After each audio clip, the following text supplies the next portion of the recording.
ಬೆಳಗಾವಿ ಅಧಿವೇಶನದಲ್ಲಿ ಉತ್ತರ ಕರ್ನಾಟಕಕ್ಕೆ ಸಮಸ್ಯೆಗೆ ಪರಿಹಾರ ಕಂಡುಕೊಡ್ಬೇಕು ಅಂತೇಳಿ ಪ್ರತಿ ವಿಧಾನಸಭಾ ಅಧಿವೇಶನದಲ್ಲೂ ಕೂಡ ಚರ್ಚೆ ನಡೆದಿದೆ. ಈ ಬಾರಿ ಬಿಜೆಪಿ ಒಂದು ತೀರ್ಮಾನ ತೆಗೆದುಕೊಳ್ತು. ನಮ್ಮೆಲ್ಲ ಬಿಜೆಪಿಯ ಮುಖಂಡರು ಮತ್ತು JDSನ ಮುಖಂಡರು ನಾವೆಲ್ಲರೂ ಕೂಡ ಸೇರಿ ಈ ಸಾರಿ ಬೆಳಗಾವಿ ಅಧಿವೇಶನದಲ್ಲಿ ಮೊದಲಿಗೆ ಉತ್ತರ ಕರ್ನಾಟಕದ ಚರ್ಚೆ ತೆಗೆದುಕೊಳ್ಬೇಕು. ಈ ಭಾಗದಲ್ಲಿ ಆಗ್ತಾ ಇರ್ತಕ್ಕಂಥ ಅನ್ಯಾಯ ಸರಿಪಡಿಸಬೇಕು ಅನ್ನೋ ಒಂದು ಉದ್ದೇಶ ಇಟ್ಕೊಂಡು ಇಲ್ಲಿ ಅಧಿವೇಶನಕ್ಕೆ ಬಂದರು. ಒಟ್ಟು ಸುಮಾರು 21 ಗಂಟೆಗಳ ಕಾಲ 21 ಅವರ್ಸ್ ಚರ್ಚೆ ಆಗಿದೆ. ಮುಖ್ಯಮಂತ್ರಿಗಳು ಸೇರಿ, ವಿರೋಧ ಪಕ್ಷ ನಾಯಕ, ನಮ್ಮೆಲ್ಲ ನಾಯಕರು ಸೇರಿ 21 ಗಂಟೆ. ನನಗನ್ಸುತ್ತೆ ಎಲ್ಲನೂ ಕೂಡ ಹೊಳೆಯಲ್ಲಿ ಹುಣಸೆ ಹಣ್ಣಿಂದಂಗೆ ಆಗುತ್ತೆ. ಒಂದೇ ಒಂದು ಭರವಸೆನೂ ಕೂಡ ಮುಖ್ಯಮಂತ್ರಿಗಳಿಂದ ಬಂದಿದೆ. 14 ಬಾರಿ ಫೈನಾನ್ಸ್ ಮಿನಿಸ್ಟರ್ 16 ಬಾರಿ ರಾಜ್ಯದಲ್ಲಿ ಅತಿ ಹೆಚ್ಚು ಬಾರಿ ಬಡ್ಜೆಟ್ ಅನ್ನ ಮಂಡಿಸಿದಂತ ಒಬ್ಬ ವ್ಯಕ್ತಿ ಬಾಯಿಂದ ಇವತ್ತು ಉತ್ತರ ಕರ್ನಾಟಕ ಅನ್ಯಾಯ ಆಗಿದೆ ಅನ್ನೋ ಮಾತು ಬಂತಲ್ಲ, ಅದೇ ತಪ್ಪು. ಅದೇ ಉತ್ತರ ಕರ್ನಾಟಕ ಮಾಡಿರುವಂತ ಅನ್ಯಾಯ. ಅದನ್ನು ಹೇಳಕ್ಕೆ ಕಾಂಗ್ರೆಸ್ ಪಾರ್ಟಿಗಾಗ್ಲಿ ಮುಖ್ಯಮಂತ್ರಿ ಏನು ಯೋಗ್ಯತೆ ಇದೆ ಅಂತ ನಾನು ಕೇಳ್ತೀನಿ. ನೀವೇ 16 ಬಾರಿ ಬಜೆಟ್ ಅನ್ನ ಮಂಡಿಸಿ ಉತ್ತರ ಕರ್ನಾಟಕ ಅನ್ಯಾಯ ಆಗಿದೆ ಅಂದ್ರೆ ಇಟ್ ಈಸ್ ಯುವರ್ ಫೇಲ್ಯೂರ್. ಆದವರೆಲ್ಲ ಮುಖ್ಯಮಂತ್ರಿಗಳು ಕಾಂಗ್ರೆಸ್ ಅವರೇ ಎಲ್ಲ. 60 ವರ್ಷ ಮುಖ್ಯಮಂತ್ರಿಗಳು ನಿಮ್ಮವರೇ, PWD ಮಂತ್ರಿ ನಿಮ್ಮವರೇ, ನೀರಾವರಿ ಮಂತ್ರಿ ನಿಮ್ಮವರೇ, ಸತತವಾಗಿ ನೀರಾವರಿ ಮಂತ್ರಿಗಳು, ಸತತವಾಗಿ PWD ಮಂತ್ರಿಗಳು. ಯಾಕೆ ರಸ್ತೆಗಳ ಹಳ್ಳ ಬಿದ್ದಿದೆ? ಯಾಕೆ ನೀರಾವರಿ ಯೋಜನೆಗಳು ಒಂದಕ್ಕೂ ಹಣ ಬಿಡುಗಡೆ ಮಾಡ್ತಾ ಇಲ್ಲ?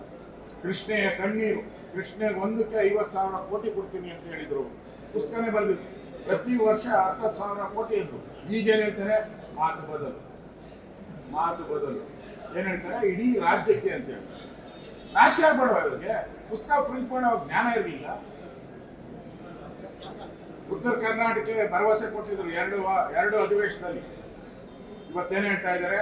ಕೋರ್ಟಲ್ಲಿ ಸ್ಟೇ ಇದೆ, ಟೆಂಡರ್ ಕರೆಯಲಾಗುವುದು, ಆಯೋಗ ನೇಮಕ ಮಾಡಿದ್ದೀರಿ. ಗೋವಿಂದ ರಾವ್ ಆಯೋಗ ನೇಮಕ ಮಾಡಿದ್ದೀರಿ. 1 ವರ್ಷ ಆಯ್ತಾ? 2 ವರ್ಷ ಆಯ್ತಾ? ಗೋವಿಂದ ರಾವ್ ಆಯೋಗ 2.5 ವರ್ಷ. 6 ತಿಂಗಳಲ್ಲಿ ವರದಿ ಅಂತ ಹೇಳಿದ್ರಿ. 6, 12, 24 ಎಲ್ಲ 36 ಎಲ್ಲ ಆಗೋಯ್ತು. ಇನ್ನೂ ವರದಿ ಮೇಕಪ್ ಮಾಡ್ತಾ ಇದ್ದಾರಂತೆ ವರದಿ.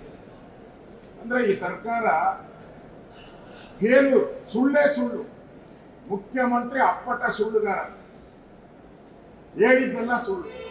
ಇವತ್ತೇನೋ ನಮ್ಮ ಜ್ಞಾನೇಂದ್ರ ಹೇಳ್ತಾ ಇದ್ರು, ಉತ್ತರ ಕರ್ನಾಟಕದ ಬಂದಿದ್ದೀರಿ, ಬಹಳ ಭರವಸೆಗಳನ್ನು ಬರ್ತದೆ ಅಂತ ಉತ್ತರ ಕರ್ನಾಟಕದ ಮನೆಯಲ್ಲೂ ಕೂಡ ಜನ ಯೋಚನೆ ಮಾಡ್ತಾ ಇದ್ದಾರೆ. ಏನೋ ಇವತ್ತು ನಮಗೆ ಮುಖ್ಯಮಂತ್ರಿ ಅನೌನ್ಸ್ ಮಾಡ್ಬಿಡ್ತಾರೆ, ನಮ್ಮೆಲ್ಲ ರಸ್ತೆಗಳು ಸರಿ ಹೋಗ್ತದೆ, ಆಸ್ಪತ್ರೆ ಸರಿ ಹೋಗ್ತದೆ, ಹೊಸ ಮನೆ ಸಿಗ್ತೈತೆ, ಕರೆಂಟ್ ಬಂದ್ಬಿಡುತ್ತೆ ನಮಗೆ. ಇವತ್ತು ಕರೆಂಟೇ ತೆಗೆದುಬಿಟ್ಟು ಉತ್ತರ ಕರ್ನಾಟಕದ ದೀಪವನ್ನೇ ಆರಿಸ್ಬಿಟ್ಟಿದ್ರು. ಮೋಸ. ಇದು ಕಾಂಗ್ರೆಸ್ ಅವರು ಇವತ್ತು ಉತ್ತರ ಕರ್ನಾಟಕಕ್ಕೆ ದೊಡ್ಡ ಅನ್ಯಾಯ ಮಾಡಿದ್ದಾರೆ. ಯಾವುದೇ ಘೋಷಣೆ ಮಾಡಿದೆ, ಯಾವುದೇ ಹಣವನ್ನ ಘೋಷಣೆ ಮಾಡಿದೆ, ಯಾವುದೇ ಅಭಿವೃದ್ಧಿ ಕಾರ್ಯವನ್ನ ಘೋಷಣೆ ಮಾಡಿದೆ. ಇಡೀ ಕೇಂದ್ರ ಸರ್ಕಾರದ ಮೇಲೆ ಆಪಾದನೆ ಮಾಡಿದ್ದಾರೆ. ಕೇಂದ್ರ ಸರ್ಕಾರ ಕೊಟ್ಟಿರೋ ರೈಲ್ವೆ ಯೋಜನೆಗೆ ಜಮೀನು ಕೊಟ್ಟಿಲ್ಲ ಇವರು ಯೋಗ್ಯತೆಗೆ. ಕೇಂದ್ರ ಸರ್ಕಾರ ಕಸ ವಿಲೇವಾರಿಗೆ ಬಿಡುಗಡೆ ಆಗಿರುವಂತ ಹಣಕ್ಕೆ ಮ್ಯಾಚಿಂಗ್ ಗ್ರಾಂಟ್ ಕೊಟ್ಟಿಲ್ಲ ಇವರು ಯೋಗ್ಯತೆಗೆ. ದೇವಸ್ಥಾನ ಎಲ್ಲಮ್ಮ 213 ಕೋಟಿ ಕೇಂದ್ರ ಸರ್ಕಾರ ಪ್ರಸಾದ ಯೋಜನೆ ಅಭಿವೃದ್ಧಿಗೆ 213 ಕೋಟಿ ಪ್ರಾರಂಭ ಮಾಡಕ್ಕೆ ಯೋಗ್ಯತೆ ಇಲ್ಲ. ಬೆಳಗಾವಿ ಕೆರೆಗಳಿಗೆ ಸುಮಾರು 50 ಕೋಟಿಯಷ್ಟು ಹಣ ಉಪಯೋಗ ಮಾಡ್ಕೊಳಕ್ಕೆ ಯೋಗ್ಯತೆ ಇಲ್ಲ.